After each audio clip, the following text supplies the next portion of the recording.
Yo, how's it going everyone? Today's video we're going to be going over a burst DPS guide for Raiden Shogun.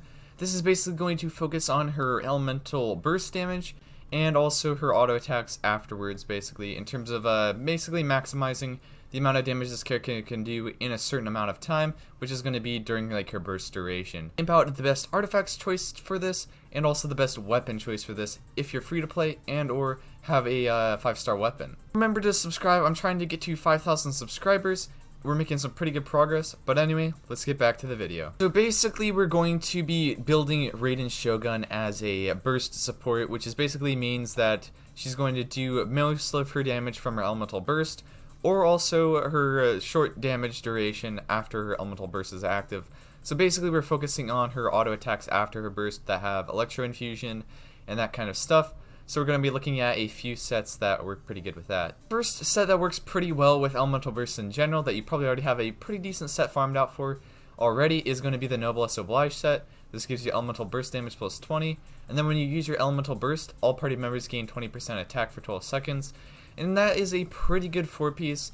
However, there is another set that is a little bit better, which is called the Emblem set, so we'll talk about that in a bit. It's perfectly viable if you guys want a set that is just generally good on her for burst support. This can be a pretty good choice. Thundering Fury's 2-piece mixed with like a 2-piece of Noblesse is also a pretty decent combo to actually run as well. I think that'll be pretty decent for like if you guys don't have that many good energy recharge pieces for the Emblem set. And yeah, this will end up being a pretty good combo to use.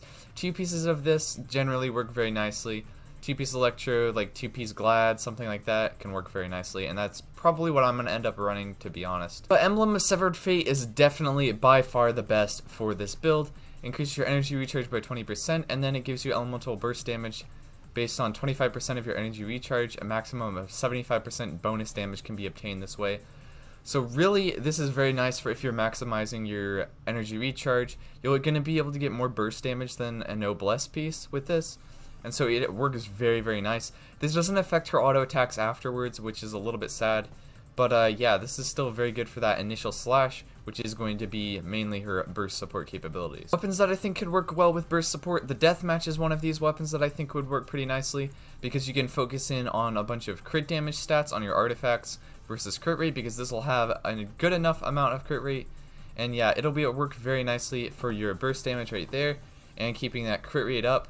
So yeah, this weapon is a pretty good one to choose. Favonius Lance is also a very nice burst support kind of a weapon. It's going to give you energy recharge, a high base attack, and yeah, you're going to get 30 energy recharge. This is going to give you some electro damage. It's going to work very nicely with the Emblem set, and yeah, that'll end up working pretty good. Its passive isn't that bad either.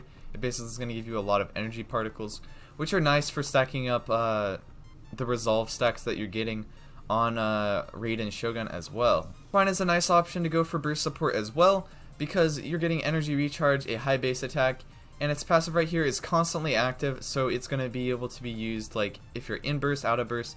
Overall, in general, this weapon is going to be very strong for like if you're planning on using her burst damage more so, or using like an Emblem set. This weapon I would definitely recommend. It'll give you a lot more like auto attack damage viability as well, so it basically makes your Raiden Shogun like a combo type character. The Catch is also a really, really nice weapon for burst support. This one is probably going to be released as a free-to-play weapon in update 2.1. It increases your elemental burst damage by 16, elemental burst crit rate by 6, and at R5 of this, it basically is the same as like a Festering Desire, but for your elemental burst. This comes with energy recharge as well, and so yeah, this weapon is going to be probably one of the best for burst support, and yeah, I would definitely recommend keeping your eye out for this, or upgrading to this when this actually releases in-game. And then Grasscutter's Light is very nice for burst support. This basically increases your attack based on your energy recharge, so effectively you can stack up a bit more energy recharge than you normally would be able to. You can use this with an Emblem piece set, and it would work very nicely in an overall build. And yeah, it gives you energy recharge as a substat. It has a good base attack as well. But anyway, that's about it for me. In terms of running Raiden Shogun as a burst support, I think this is probably one of her better roles actually. It has a little bit smaller pool of weapon choices, I guess, but the other weapons are pretty good. Mainly the main thing about this burst damage set is that you basically have to choose like one of those artifact sets that I mentioned, like Noblesse set or Emblem set, depending on if you're going for energy recharge or more just crit stats. Like if you aren't going for any energy recharge, literally you don't necessarily have to use emblem set. You're not going to get as much as if you would use like a noblesse 2-piece with like electro damage 2-piece. It's possible to go with those type of things. It depends on what build you're going with. Basically, energy recharge weapon, go emblem set. Basically, not energy recharge weapon or energy recharge substats on your artifacts. Definitely go with the other sets like Noblesse and Thunder Fury. But anyway, I hope this video helped you guys out a bit. And yeah, I have other videos that cover more of her other specific builds. And yeah, it's been me, Arctic. I will see you guys next time. Farewell.